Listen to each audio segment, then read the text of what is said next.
we'll start a little bit earlier than I anticipated. I was sort of thinking about 11 o'clock, so I'll declare the meeting of the Planning Regulatory Committee to hear deliberations on the Navigation Safety Bylaw open.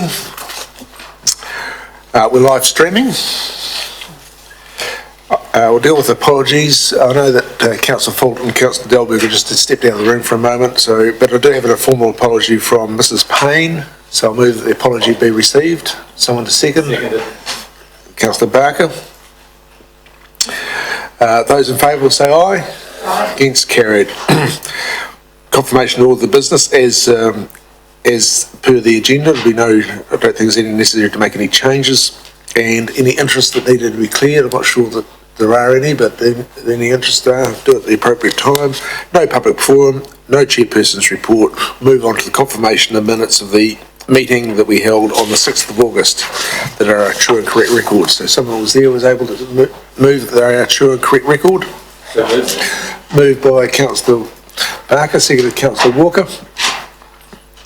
Any discussion, anything like that needs to be done? There being none, I'll put it. Those in favour will say aye. Aye. Against, carried.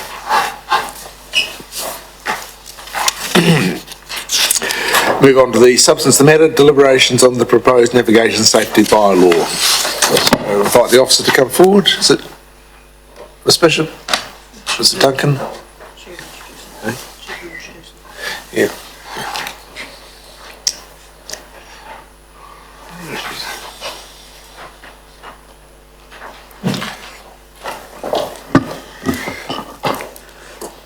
So thank you, Mr. Chair. We do have a PowerPoint presentation to show, and also got a handout of a couple of slides for some of them that would be a bit harder to read. Thank you. So the PowerPoint is just designed to recap on the main changes proposed, and also address some of the matters raised by submitters and items that the councillors discussed wanted to be addressed. So this PowerPoint is in conjunction with the officer's report that has already been circulated and read.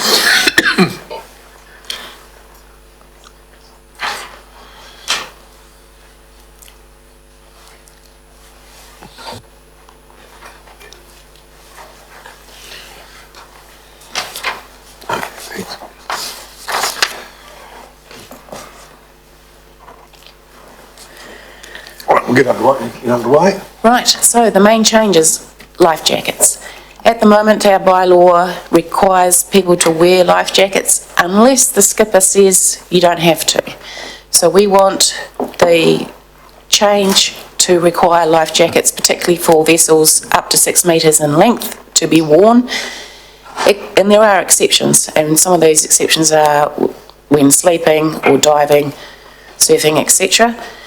And the reason for this change is basically 2/3 of fatalities could have been prevented if life jackets had been worn. This is a statistic from Maritime New Zealand. It's just safer, just like we wear seatbelts in cars, people should wear life jackets in small vessels.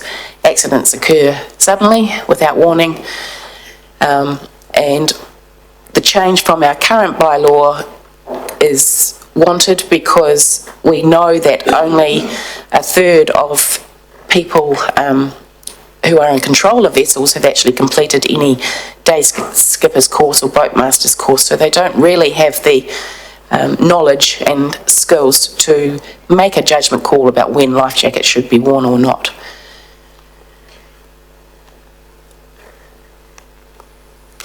So that's a slide showing some of our summer survey results taken by our Deputy Harbour Master in conjunction with Maritime New Zealand officers as well on occasion.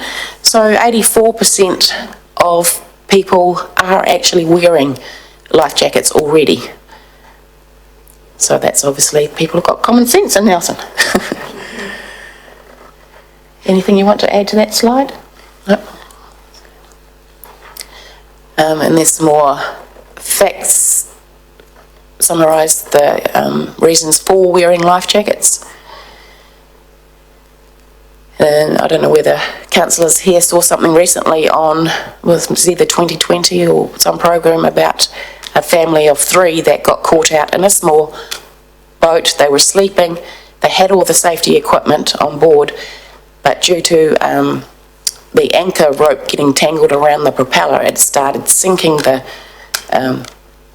end of their boat, and they woke up to water in the vessel. It flipped, and all they had was 2 upturned buckets to keep them alive for 6 hours until they were rescued. So, yeah, having the safety equipment on board is one thing, but if you were wearing it, then you don't need to try and gather it should an accident happen. Do you want to ask any questions on life jacket one before we move on? So, just in terms of process, do you want us to discuss that change now, or do you want us to hear the presentation and then deliberate? Presentation, Ms. Bishop. So the presentation will only be 5 minutes, it's only like 10 slides. Okay, well, just if we can hold their questions, and we'll do it. The question may be answered as we work our way through. Okay. Yeah. Thank you, Mr. Chair. So another change is to make sure buoys that are placed out are labelled, and they have to be floating, at least 50% afloat, or else they become hazards themselves to other boaties.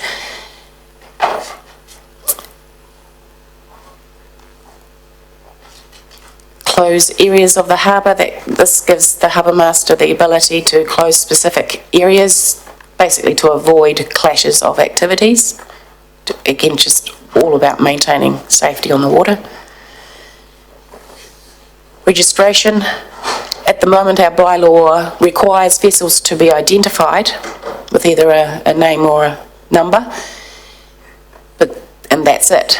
What we're proposing is that along with identification of the vessel, there is registration so we know who actually owns that vessel, which will hopefully help make search and rescue efforts a lot more efficient.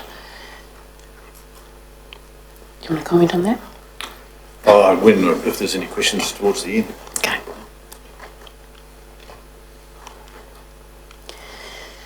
Person in charge, this is a change to make sure that a person is identified as being in charge of the vessel. There are a number of national rules as well as bylaw provisions that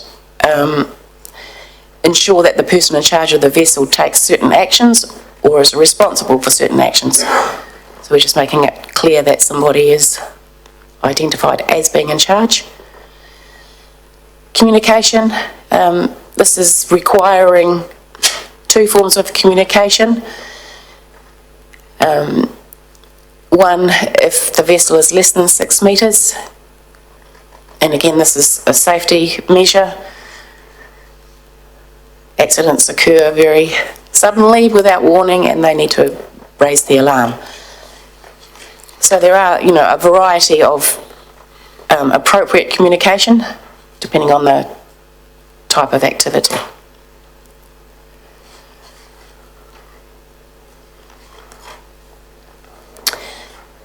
So nationally, there are maritime safety rules that apply to everywhere in New Zealand. Part 91 rules deal specifically with navigation standards that can be enforced by Maritime New Zealand officers as well as harbour masters and enforcement officers. And the Maritime Transport Act enables councils to make navigation safety bylaws that are consistent with those Part 91 rules. They can be more strict. And the comment there that bylaws can be reviewed more frequently than national regulations, so we can update things to align with the national safety practices a lot quicker than what national regulations can. So there's been a couple of submitters and questions around the consistency of changes to our bylaw compared to with our neighbours and in New Zealand. Well, currently there are differences around the country we don't see this has caused confusion amongst boaties, as seen by the surveys taken. I mean, 85% are already wearing the life jackets, whether or not it's compulsory. And around the country, the life jacket rule is varied, but there is a national group, the Harbour Masters Special Interest Group, that are working collectively to make sure that there is improved consistency across our regions. They support Maritime New Zealand in them lobbying the Ministry of Transport for national rule changes. But in the interim, as you saw at our last meeting, the Harbour Masters are supporting each other's regions to make changes in line with the current safety practices. We had the Waikato Harbour Master here to speak to their submission, which was useful. There is a risk if we don't do anything, if we don't update our bylaws to current safety practices, that an incident could occur that could have been preventable. We want to avoid that. So locally, you'll see there that the police statistics for interventions in the top of the south rescues have dropped significantly from 2016 to this year, tracking at 15 incidences. That's probably because there has been a lot more investment made in the Harbour Master activities. So we're hopeful to see that those numbers continuing to trend downwards. Locally, our Harbour Masters have been involved in 12 successful search and rescue operations and have undertaken over 3,000 safety checks over the last couple of years. So, and working more closely with other organisations such as Coast Guard and police and getting more training and rescue operations happening sort of between the organisations. So that's a lot better coordination. We propose that the amendments to the bylaw do not hinder yacht club events. We heard from Yachting New Zealand and Tasman Bay Boating Club, speaking to their submissions. They were concerned about the buoys needing to be approved by the Harbour Master each time, and also towing of vessels, like with the young sailors, towing them back to a safe area. So for the buoys, we don't see them as being captured by the clause in the bylaw. The bylaw only requires the permission of the Harbour Master where buoys mimic or otherwise look like navigation aids. It was very clear that theirs don't. And also, one change to the bylaw which will help the yacht clubs is they are able to apply for special events or racing events on an annual basis rather than a event by event basis, and all the buoy information can be included in that, so it can all be wrapped up in one sort of annual approval from the Harbour Master. And the towing thing was also only really meant for water skiing or biscuiting type activities. It was not meant to capture the towing of vessels that are either in the wrong area or otherwise had a malfunction or something. So, but, we can ensure in that annual approval through the Harbour Master that activity is explicitly approved as well. And there was one other matter raised about biosecurity, and the response there is it's not strictly a navigation safety matter, so it's best not dealt with under the navigation safety bylaw, but there are other provisions that will be able to deal with that. So that's the end of the presentation, so happy to answer any follow-up questions you may have.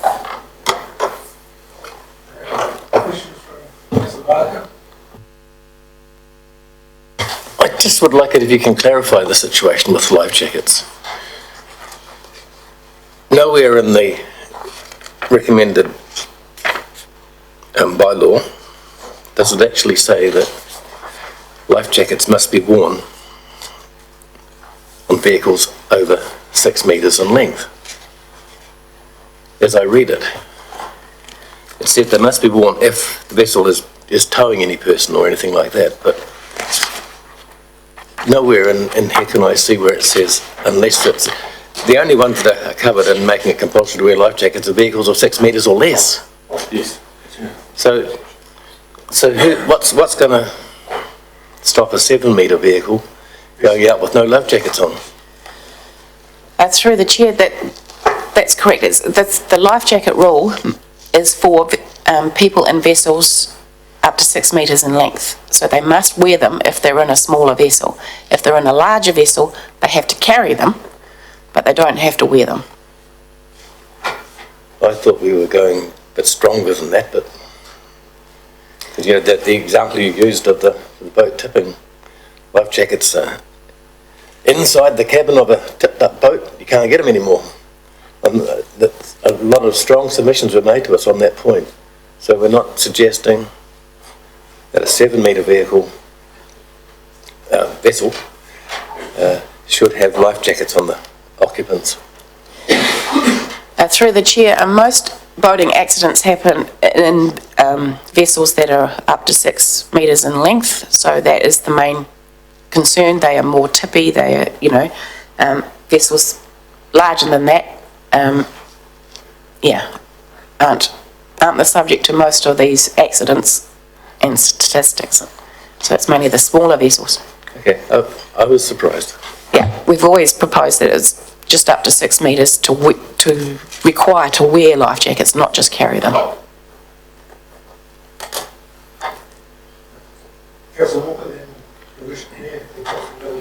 Thank you.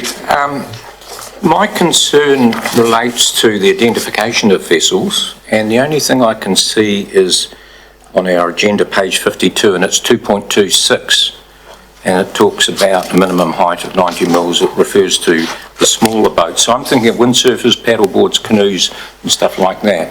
And for there's a requirement to have the owner's name, contact details somewhere on the vessel, but would it be helpful from a search and rescue point of view to also stipulate the colour and the sail colour? Because, you know, you could have a report that someone's in strike, but there could be a heap of others out there, and you could waste a lot of time looking for those things. What's your comment about that, Harbourmaster? Through the chair, thank you, councillor. It's a good question, and yeah, I would fully support in the registration of vessels that, as it is for Yachting New Zealand, when you register your vessel with Yachting New Zealand, you're registering your sail number, as could happen with a windsurfer, or you're registering and you're registering your colour of your vessel. So for search and rescue, those things are very valuable. And one of the things in kayaking, it may be very valuable to also put your registration number or your identification on the bottom of it, because normally when they're found, they're upside down, you know.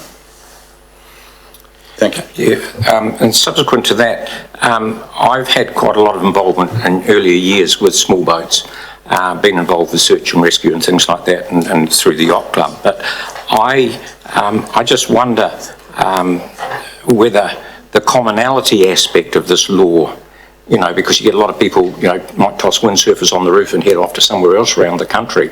So what is the realistic expectation of getting some commonality, and are there other areas of New Zealand that are facing a bylaw review as we're doing at the moment? Because to me it seems like a great opportunity to get some commonality, which was most of the submitters were concerned about that aspect.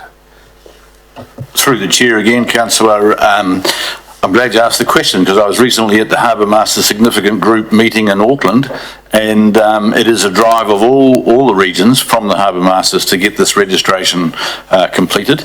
In Auckland, for instance, already, and we would accept this ourselves, there is a superb jet ski registration process goes on, and nationally people now are registering their jet skis through this Auckland facility, and it's very successful and has already assisted in some search and rescue and some identification of errant jet skiers who were ignorant of the law. And, education is a wonderful thing. So once we know who they are and once we can identify where we can correspond with them, we can educate them, and it's very successful. So, further to the discussions that you've had at national level, are we heading in the right direction with what is proposed here at the moment? Absolutely, Mr. Chairman and Councillor, we are doing exactly as is proposed through the Harbour Masters Significant Group, and whilst some of these bylaws are in addition to or perhaps stronger than the national regulation, it is recognised by Maritime New Zealand that the national regulation isn't yet up to standard, so they support the changes through the Harbour Master and the change in the bylaws. Great, thank you. Well, thank you, Mr. Chair. I just want to continue this conversation about registration. So there were submissions opposing registration. Can we just go through the reasons why and just test them against what's proposed? I just wanted to really understand that.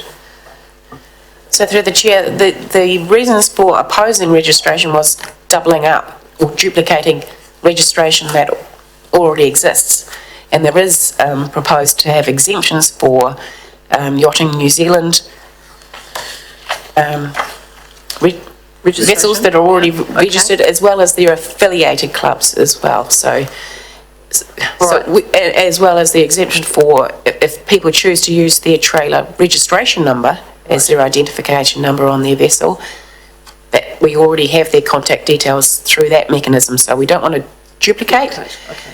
And totally agree with that. But we do want to have details. All right, so what we're saying is, if we haven't got that, so Councillor Barker was just saying to me he'll have to register as kayak. So, or will we? So what's getting registered and what's not? I'm going, kayaks? No, so No. Vessels up to 6 metres. Vessels less than 6 metres don't have to register, but all they have to have is the owner's name and contact details somewhere marked on the vessel. Yes, somewhere, okay, but they don't have to register, so they've got to be on there so that they can, if you find one or what have you, you kind of know how to help you with search and rescue or whatever. All right, so now we come to the registration. So this is the issue of councils collecting data and how you actually get that to be meaningful in a national context. So have we had some thinking, and Dave, you just mentioned, systems that are operating, but one of the criticisms of local government is that we don't actually create data sets that are useful in a national context. So are we going to devise something here that is going to be consistent? So let's say our neighbours decide at some point in the future that they want to get on board with a similar system. Are we going to devise something that is going to be able to be applied in other places, or are we going to partner in a system that's already operating? Through the chair, Madam Mayor, in Auckland we were introduced to a database that's similarly used in Australia of these vessel registrations, and that is the nirvana if we go to a national registration system. And as I already mentioned, there is such a thing for jet skis if you choose to use it, or you could use it locally.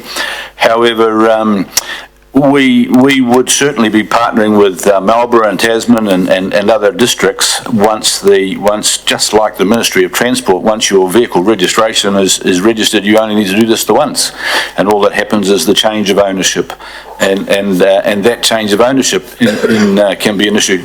So I just wanted to add, if I may, that all of these requests to our bylaws have arisen as a result of local incidents where we've either spent huge resources on search and rescue or a huge amount of times in pursuing an offender, and we believe that this registration will assist us with that.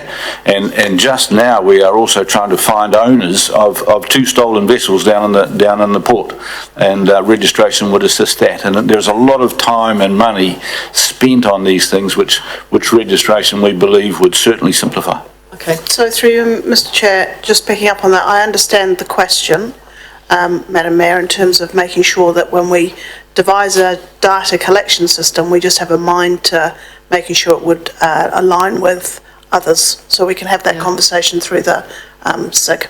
If we could, because bespoke is not helpful in this instance, if we're going to try and get some consistency across the top of the South Island, which is, well, nationally, we really need to think about that.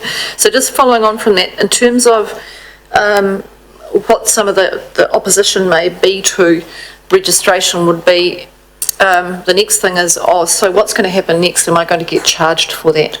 So what's our thinking at this point? I think we need to be having that conversation. So we're going to then be starting to charge registration fees, or are we going to overtly state that we're not going to be doing that?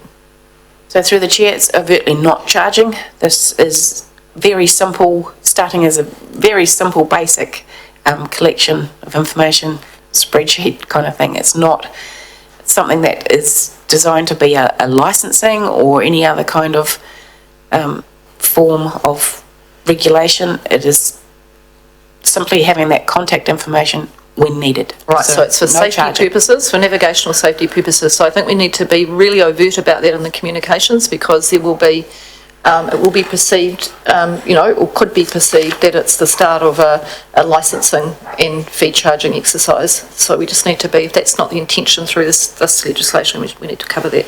I just want to go to the navigational, the race marker buoys and navigational aids issue that was raised. Have we got a solution to that in here, and can we just talk through that? So we had quite a lot from the yacht club around race days and how they deal with that and the process.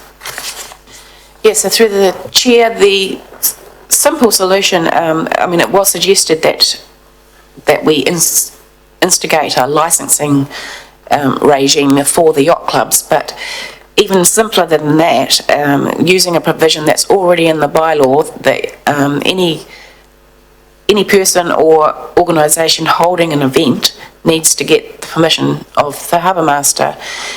So through that, we have proposed to adjust it to enable people to apply for multiple events up to a year. So there can be an annual application to the harbour master stating what race events are happening, when and where, and that's all subject to harbour master approval, and that can include all the buoys and everything else that's used for the events. Very sensible, good outcome. Last question, I'm just trying to find the page now, it's just in relation to life jackets. Here it is, on page 43 of the agenda, and we talk about not needing to wear if you're on a vessel of 6 metres or less, and you are sleeping below deck, and the vessel is at anchor, berthed or moored. So when we talk about a vessel that is 6 metres or less, they're not tremendously big. So in the sense of if you're below deck, if you're thinking about a boat with an outboard on it and it's got a cabin, but it's big enough to sleep in, is that considered to be below deck? Through the chair, if I may, Madam Mayor, yes it is, because one of the things that we recognise is when people are at anchor or alongside a berth, they are by necessity in a haven of safety. So you're either over in the national park in the anchorage area, or you are alongside a wharf in Port Nelson or in the marina. So your exposure to danger and risk, if while you're at anchor or moored, is much less than while you are underway and perhaps in the middle of the bay or in rough waters over at the anchorage and so on. Okay, but it's the below deck issue that I'm just covering off. So if you take the, in the boat and you've got, your deck and your steering wheel and your seat, and then you're going through into the next bit, and then we're in the bow of the boat, but we're not actually essentially going down below deck, we're actually just in the front part of the boat, but big enough to sleep in. I'm just thinking about what a 6-metre boat, might look like. Yep, through the chair, Madam Mayor, technically speaking, you are below deck at that point. Good, that's all I wanted to check, that we weren't going to have arguments about that at some point in the future if someone's doing that. Thank you, that's it.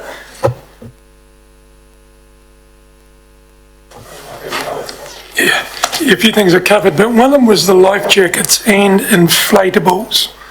So they made the comment, if it wasn't on you, it would end up at the bottom. How have we solved that? Through the chair, councillor, it's very correct. If it's not on you, it's either trapped underneath the vessel or it's on the bottom of the sea. So the beauty of the modern day life jacket, it's very light, it's very easy to wear, and the inflatable jacket is much more comfortable. So it's that 10% of the boating population here out of Nelson, which, as you see, amounts to over 3,000 during the 3-year period, that we want to direct this education and then compulsion for their own safety, because I have been involved in those search and rescues, and I can relate specific incidents where exactly those events have occurred, and 2 gentlemen thrown out of their boat because of a steering malfunction, neither wearing jackets, both going full speed, and both 3 miles from the boulder bank, and both admitting freely that they had another 15-20 minutes in the water before they drowned. And so I certainly don't want to see that in my time. I certainly want to be able to use the powers enabled to me to ensure that doesn't happen, and to you to ensure that doesn't happen in my time. So I think education is still our biggest weapon, and but if we can then show those people, as you saw in the photograph on the life jacket, children wearing life jackets, adult wearing the inflatable life jackets, they're not uncomfortable to do. The other question really is are our rules and bylaws similar to TDC? Or what's the major differences? Through the chair again, councillor, they're slightly different in that, Tasman District Council law is that the skipper, Tasman District Council bylaw is even different to our bylaw today, in that their bylaw just encompasses Part 91, the national law. So if you go boating, you must carry life jackets, but your skipper can tell you can take them off, or your skipper can tell you to put them on. But as we've also seen, and we experience regularly, very few skippers of the majority of boat owners have completed any sort of educational course, so are not really aware of what enhanced danger means. We have seen nationally people prosecuted for not understanding what that means, and where a skipper has suffered a fatality. So we would like to avoid the fatality, but also we would like to avoid that angst for the skippers of vessels, in that it's a huge responsibility, and it's like wearing your seatbelt now in the back seat of a car. If you are in your back seat of a car, the police may infringe you if you're not wearing your seatbelt, and that's your personal responsibility, no longer the driver's, and that's along that line. So my question would be then, it looks like ours is the better option. So what's the chance of TDC shifting this so the skippers know what's going on? That's a great question, and I think the chances are very strong, because I know nationally Tasman District Council Harbour Master also attends the significant group, and he's both Tasman District Council and Marlborough Harbour Master, whose bylaw review is currently on hold, have both strongly expressed they would very much wish to follow our lead in this. Okay, so that looks like it's going to have a chance. Thanks. Thank you. Through you, so I'm a great admirer of what you're doing and wanting to do in terms of progressing and leading safety, and also the registration issues with enforcement and also ownership and search and rescue and all that stuff. But the thing that really exercises my mind is that stuff on, demarcation between Tasman and Nelson, Does the rule apply from where you live or where you launch your boat or where you are at the time? And the inconsistency between the three top of the south councils, why are we, if Marlborough Harbour Master bylaw is currently on hold, why are we advancing ours? Why don't we put ours on hold too, so we can talk to them, make sure we're all the same? Through the chair, councillor, look, for me, that's just too big a risk. I think it's a fair question, but I don't know when that accident's going to occur. And I do know that they are occurring. So really, let's lead the way in that. Let's be the better player. And you know, in your time and my time here, let's not be party to somebody suffering a fatality. There have been three very close to this region. One just outside our own boundary as the vessel was on its way to Marlborough.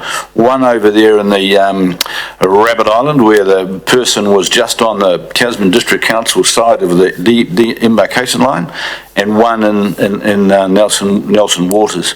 And look, I'd be horrified to have another. So whilst I appreciate the question, the inconsistency is a positive one. It is an improvement upon what we do.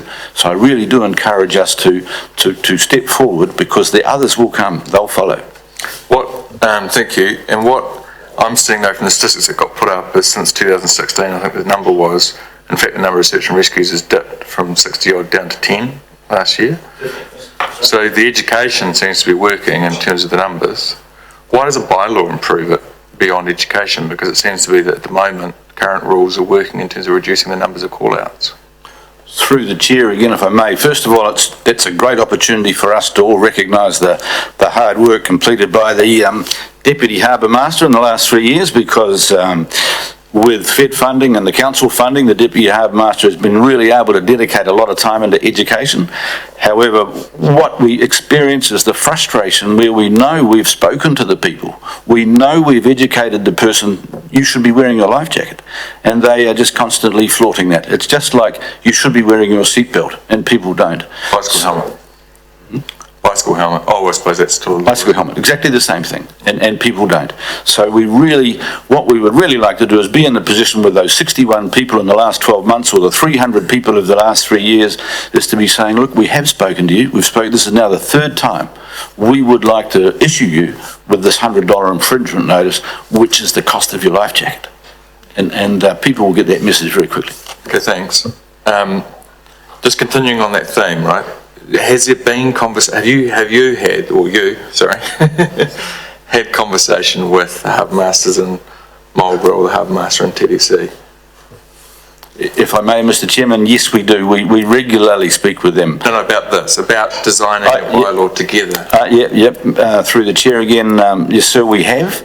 And obviously there are, look, I don't know the exact word for it, but there are unilateral councils like ourselves. So we will be presenting to their councils on their bylaw submissions in relation to compulsory wearing of life jackets in vessels under 6 metres, because we all know that that's where the accidents and the incidents and the fatalities are occurring around the nation. And you'll see that progress very quickly over the next 3 years, I'm sure. And just my final question is, I understand there's a group of Harbour Masters meeting and talking about safety issues and indeed having consistency through bylaws, so maybe that's the group that you're talking about? Yes. And I think the question's already been asked, but can I just clarify that so the changes that are proposed here are consistent with what is going to eventually come out of that working group? Yes, Councillor, through the chair again, 6 other councils, we will be the 7th nationally that will have this bylaw in place, will have this rule in place, and others are coming along. And I don't mean this as a criticism by any stretch, because like I said, I think it's fantastic that we're striving for better safety and so on. But the process that we've had to date on this bylaw has been a bit sort of hit and miss. I mean, the bylaw came in with some sort of shonky words and things didn't add up. I hadn't had a legal review, so I got kicked back out to have another go. And then it's come back in again. It doesn't fill me, I must admit, with a huge amount of confidence that we're getting it right necessarily if we haven't. It seems to me that a better approach may have been to have decided among the three top of the South Harbour Masters and everyone have the same bylaw going forward to their respective councils. It seems like a more robust process. Have you got any comment on that? Through the chair, yeah, ideally that would have been fantastic, but the timing of bylaws is varied. So TDC last reviewed their bylaw in 2015 and they don't have to review it for another 10 years. Melbourne District Council have reviewed their bylaw before us and have gone through the submission process, heard submissions and everything, and for whatever reasons, I'm not entirely sure, it's now on hold before decisions are made. So to try and coordinate with such varied timescales and then still not being able to have any control over our neighbour council decisions as well, it's a waiting game which we may not I understand, but it's on hold, isn't it, for the very reason of having that consistent outcome from Harbour Masters throughout New Zealand, isn't it? Through you, Mr. Chair, no, I don't think that is the reason, as I understand it. I think what you've heard from Dave Duncan is that the Harbour Masters themselves think that this is the way to go, but actually getting the legislative change through a bylaw requires governance input and a whole process input, which is outside of their control. So that's the complicating factor when you're looking at these things. Through the chair, if I may also, councillor, I'll take some accountability for our initial approach because of in my passion and in my desire to see the change. I'm also relatively inexperienced in this process, and however, without Mandy's very valuable guidance and your legal team, we believe we've got it right. We believe we are complying with other councils in the nation, and that more councils within the nation will come with us, and education is always our priority. However, the only subtle change here is we will be able to use the stick approach if we have to with those who flagrantly continue to put other people's lives at risk, including their own.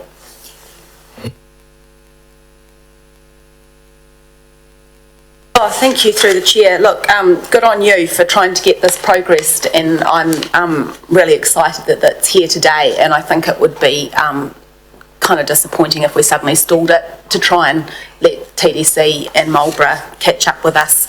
We know that as a council we're often leaders, and it's nice to have fast followers with our regional partners, so let's hope that maybe Marlborough follows, and then it might take Tasman a little longer.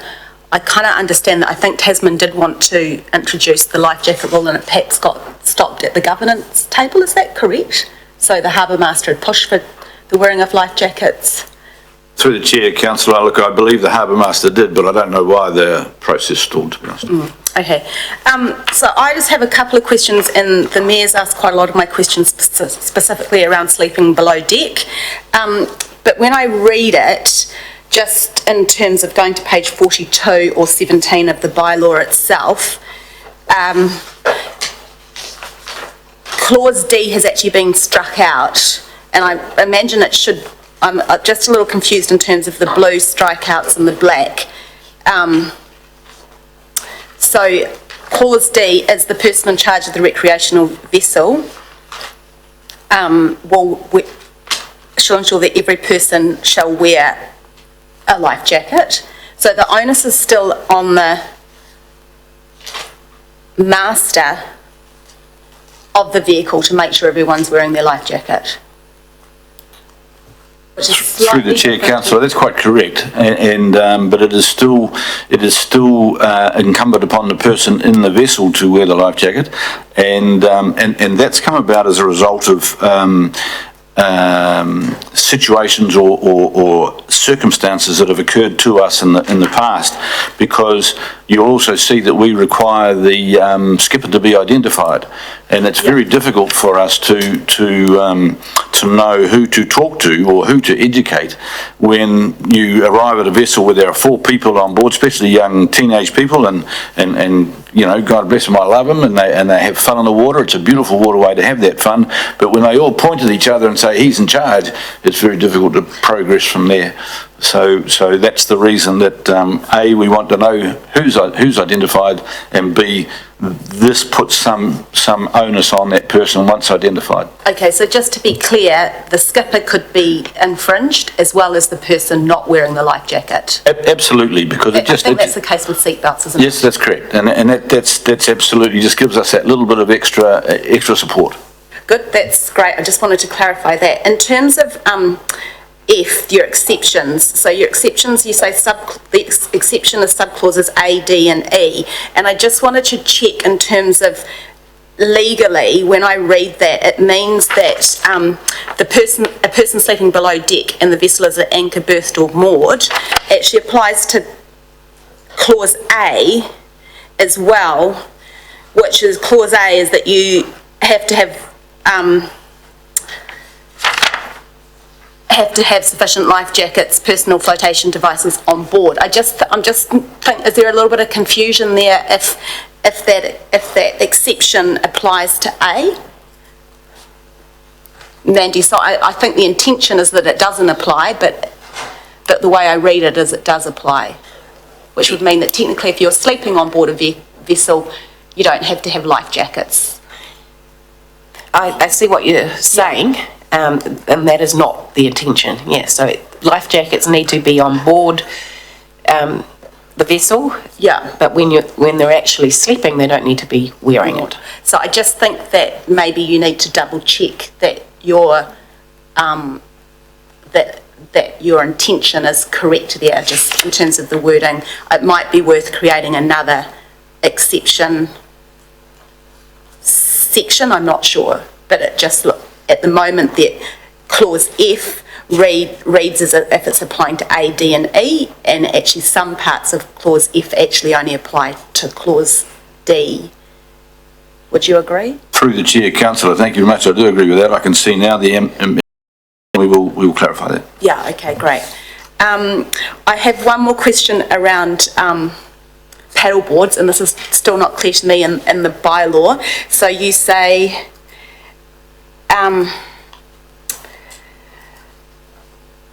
if you're a paddle boarder between the Black Buoys and Tahuna Beach, you don't have to wear a life jacket?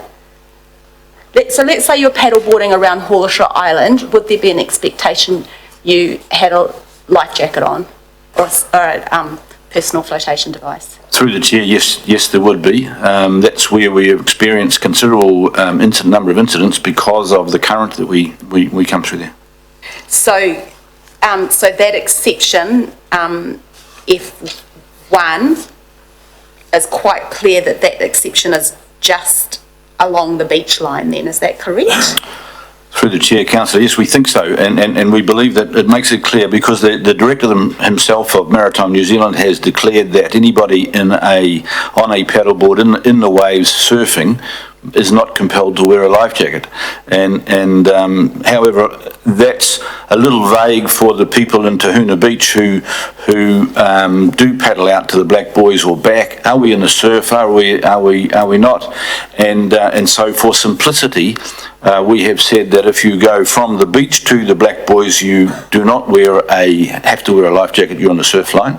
However, if you go beyond the Black Buoys to Horseshoe Beach, as people do, then the expectation is that you must wear a life jacket, because that's where we have had, I think, 4 incidents in the last 5 years of people getting into considerable difficulty. Yes, I've seen people set out on a very still morning and then the wind get up and then you're rescuing people exactly. Right and centre. So I guess for me that's quite an important part of it, that paddleboarders beyond the surf line are wearing life jackets, and that's the intention. I just wanted to double check that.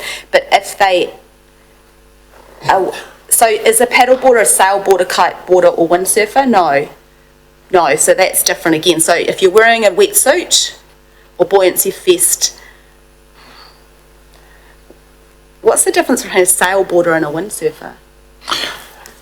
Just simply the windsurfer, the sailboarder has a mast attached to his board. The windsurfer has the kite in the sky, if you like. That's like a kiteboarder. Yep, kiteboarder. All right, okay. So that clause 2 is only intended to apply to people who have a sail and they're in a wetsuit, but if you're a paddleboarder, you will be wearing a life jacket Yes. beyond the buoys. Great. That's my, I just wanted to check that. I think it's very important. So well done for bringing this through. Thank you very much, and if I may add, we also get a great deal of support and help from the higher board places on Tahuna Beach in relation to education to this effect, so it's very valuable.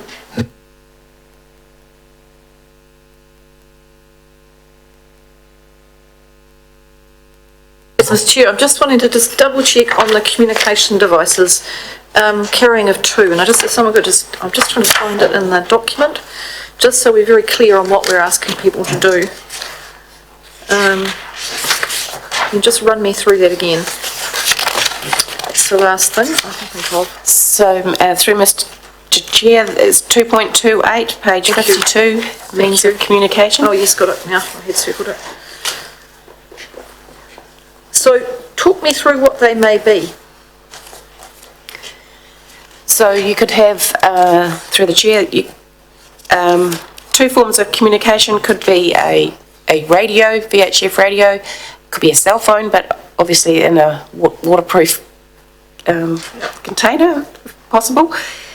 And right down to the smaller vessels like kayaks or paddleboarders, a whistle could be appropriate. Yeah. Okay. So, how many of our vessels at the moment have VHF on them? So if that's, if you could have 2, is it 2 cell phones? Would they do it, or if you 2 different types? So, how many do have VHF at the moment? Through the chair, if I may, I can only estimate for you in relation to how many have VHF radios, but I would believe that would be in the minority. Yeah, I think so. Yeah. And I think licensing is of the VHF radios is one of the issues there. Yeah. However, 2 forms of communication can also include a flare, and a lot of people carry a flare, a whistle, as my colleague Mandy has suggested. The cell phone is very effective. We know, if I may relate a quick story, there was an incident off the Boulder Bank not long ago where a father and son were boating, and the father went to the back of the boat and the boat was swamped by a wave, and the son was the only person wearing a life jacket. And at that point in time, the father realised everything he had was in the boat and on the way to the bottom. And he didn't know how to raise help until his son said, "Hey Dad, what about that new phone that Mum bought you this morning?" And it was a new Galaxy S7 which just happened to be waterproof. And so Dad rang Mum and Mum rang the police, and very effectively, within a very short space of time, both were rescued. Sadly, Dad doesn't go boating anymore because he believed at that time that he had just killed his own son. So these things are, they do happen. They're very emotional when they happen. However, this form of communication, if he hadn't had it with him, he wouldn't be here today. So that's why we encourage it. Okay, so just for clarity in terms of this, so I can't see communication defined. So I'm just looking through the definitions. That's why I had a bit of trouble. So I went to go, well, okay, what is it? And what would I be doing to satisfy the requirements of 2.28? So I have to carry, I have to make sure we've got at least 2 forms of communication on board. And so I need to be clear that would mean, if I'm in a powered vessel, a flare, a cell phone, VHF. Yeah, there's locator beacon. Okay. There's a variety of things. I mean, in clause D, it does say, for example, a flare, whistle, or a phone, and that is something that's probably best not defined through a clause in a bylaw, but can certainly be added to through education. So through you, Mr. Chair, I just draw your attention to clause 2.28, which talks about means of communication, which does assist. It talks about particular examples of that, so I think that's adequate for defining communication. Well, that's probably my concern, is because I'm looking at that and I can't see it in the definitions, communication device, whatever it happens to be defined. So, and it's 2 forms of. So what I'm thinking is that, is it satisfied if you're carrying 2 cell phones? Like you've got, so do you know, because they're different, they're not, because it's talking two forms of, and forms would normally mean different types of. Yeah. So it would mean, so 2 cell phones, would that do it? Or would it have to be a cell phone and a flare? Yeah, through the chair, yes, it's the cell phone and a flare, so 2 different types of communication. So if one couldn't work, cell phone coverage, perhaps not happening. That's what I'm thinking about, yeah. Yep, another form of communication. Okay, I don't think that's sufficiently clear at the moment in the bylaw. I'm sorry to bring this up the last minute, but I actually don't think that's sufficiently clear. I think, you know, the plain, somebody could go, I've got 2 phones, I'm good to go. Through the chair, look, I disagree with Mandy a little bit in that I think it's clearly defined that it enables direct communication with any other person at sea or on land from anywhere the vessel is intending to operate. So 2 cell phones would satisfy that.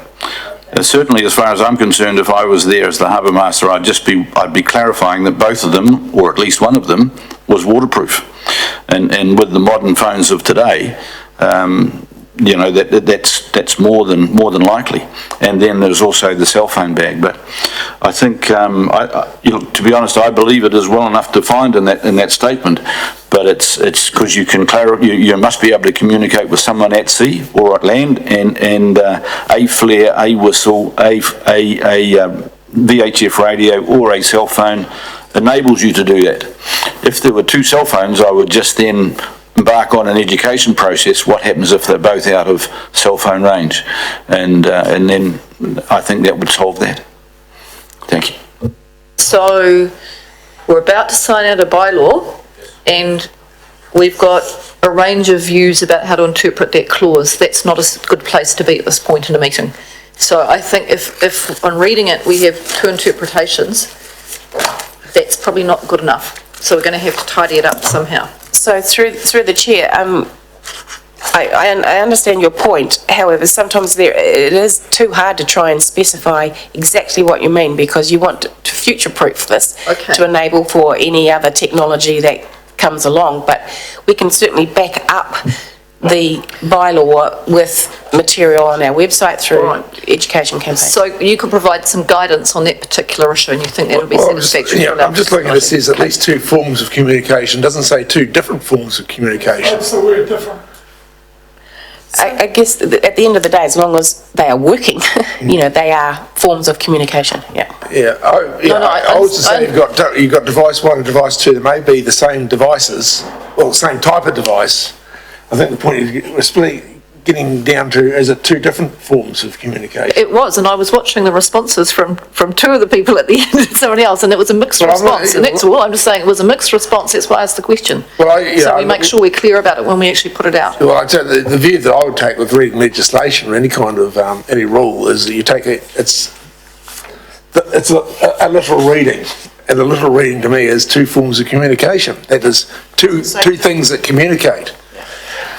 Not 2 different forms. You can't have a cell phone and a whistle, or a cell phone and a phone. It's 2. Yeah, that point is understood.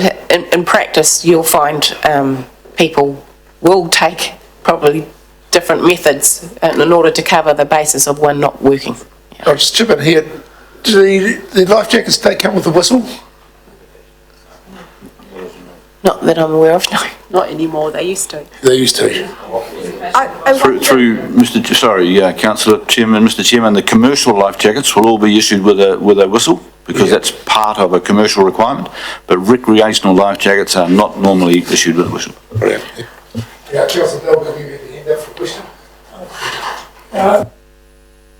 Mr. Chair, I think I'm come to with Mayor Rees. I think it needs to be different, but if the staff are telling that's okay, then I like the idea of different, because it tells them, as opposed to 2 cell phones on the same, you know. Through the chair, if I may, that could also relate to 2 flares, being the 2 different forms of communication. So I'm quite comfortable with the word different being added there as well. It's for me, it's academic, provided there are 2 forms of communication on a vessel, and I think that's the important message. So just to clarify, because I can understand the issues that's been raised, from a technical point of view, You just want to make sure that you've got two communication things that will enable, if there's an accident, for that to be deployed. Is that right? Through the chair, that's exactly correct for me from the harbour master's point of view and the practical point of view on the water. So we could rephrase it to say the person in charge of a vessel shall ensure that there are at least two forms of communication devices on board the vessel. That would be better. Two communication devices. Two working board. Communication devices. No, because it has to be able to. Yeah. I'm assuming that what you, the mischief is that if one device breaks down, you've got a spare. So two working communication devices on board the vessel. I think it just needs to be at least two. And I hate doing this at the last minute, but I was actually having a look at the Marlborough Navigational Safety Bylaw submissions, but we're sitting here to work out what was happening there. And I went, oh yes, that's right, because where cell phones can get out of range very easily and out in the sound. So if it was at least two communication devices on board the vessel, then A, deals with the issue, because you've still got to be able to enable direct communication. Yes, you do. So, you know, if you're going out and you know that you're going to be out of cell phone range, that's not going to do you. You should have on board, you know, your flare or something else. Yeah. Agreed. But if we... Through the chair, Madam Mayor, I think that's in there already. I think that's clear. It is clear. Yeah. It's just, I don't like changing that terminology, but I think it's better at two communication devices. And then normally we'd have a definition that would say communication devices include X, Y, Z, but I can understand why you don't want to do that. You'd rather have that in guidance. Well, through the chair, Madam Mayor, that's quite correct, because, you know, there are also, you'll see the term and the definition of vessel. You've got novelty vessels now because you've got aquaplaning paddleboards and that sort of thing, and so it's very difficult to be specific. Yes.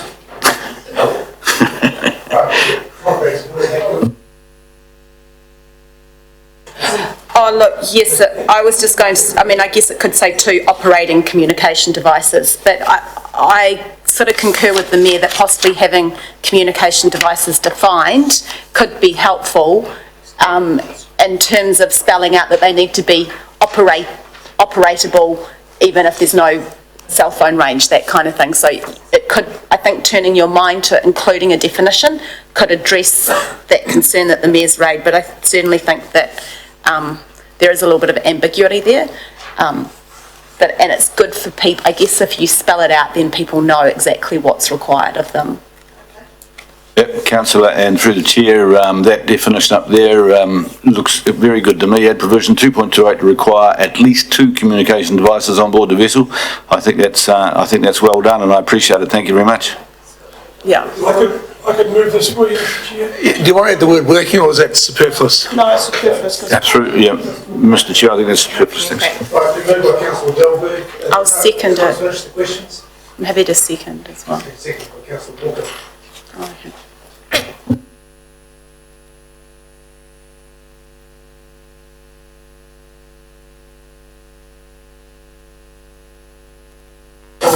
So can I just, sorry. Yeah. The Mayor's speaking for the...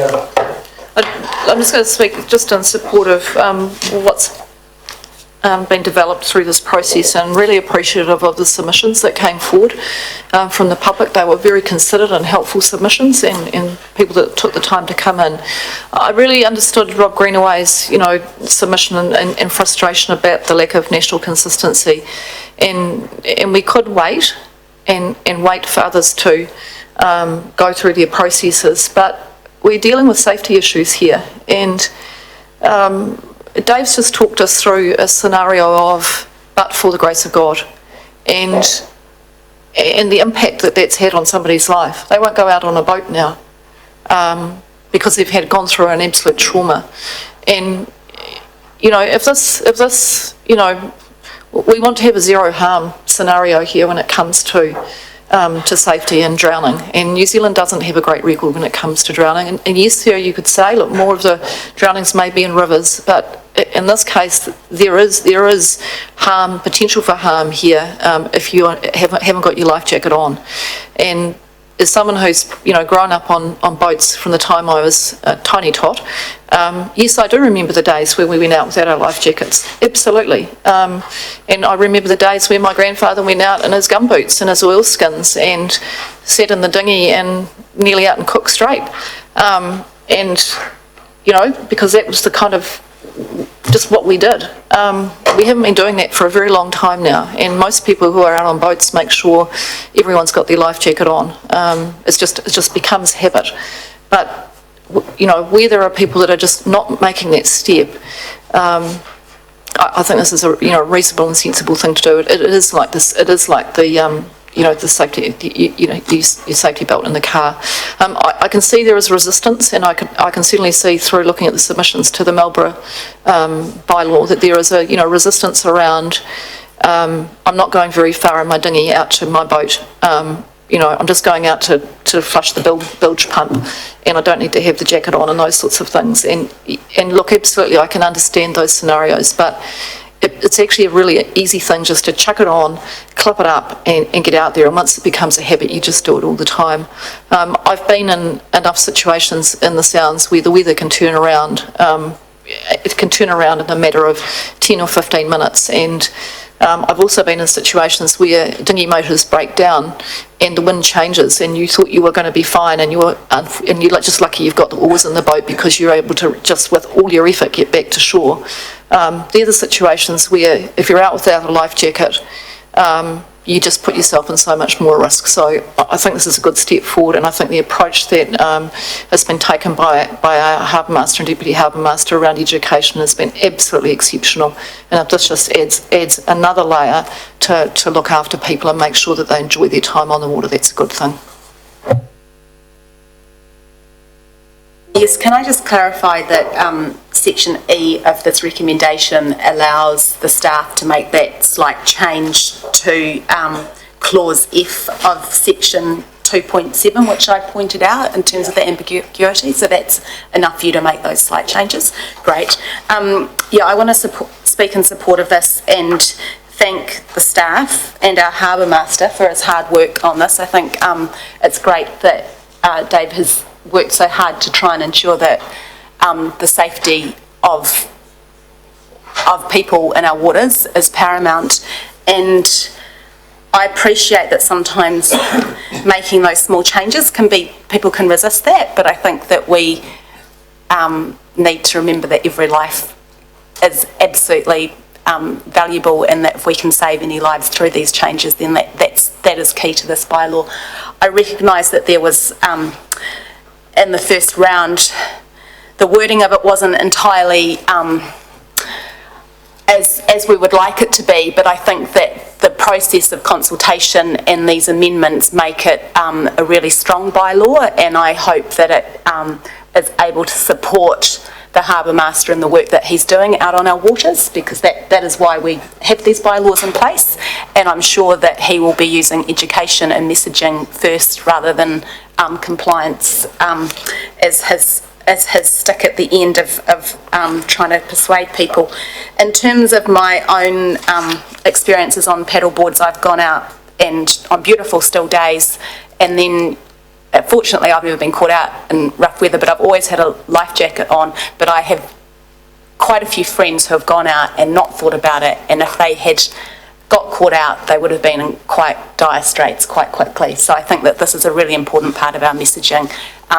On paddle boards, you can go a long way before you turn back, and before you know it, the wind's kind of got up.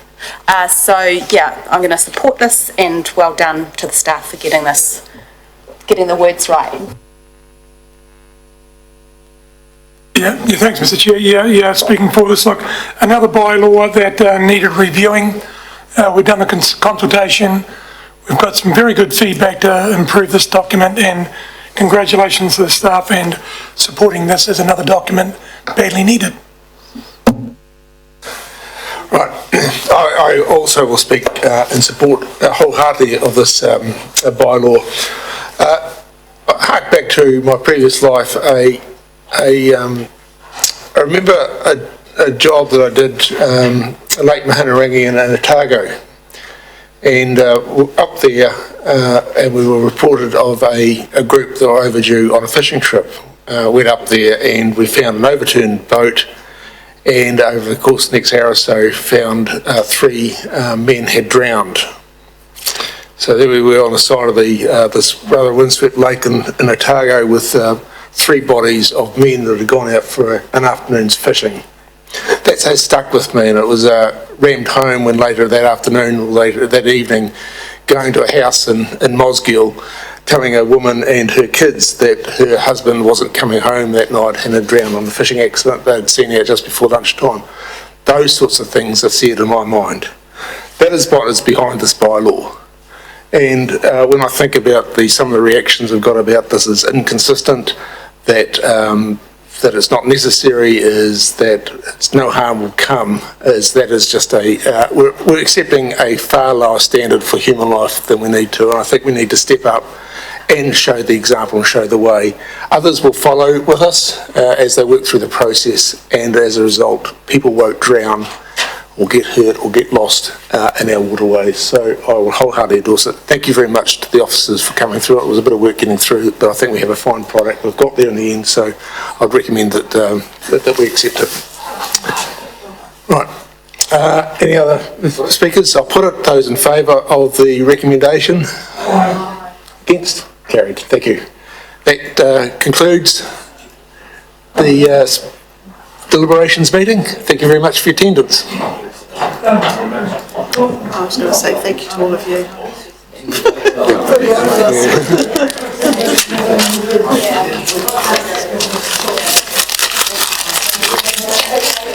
What will we be?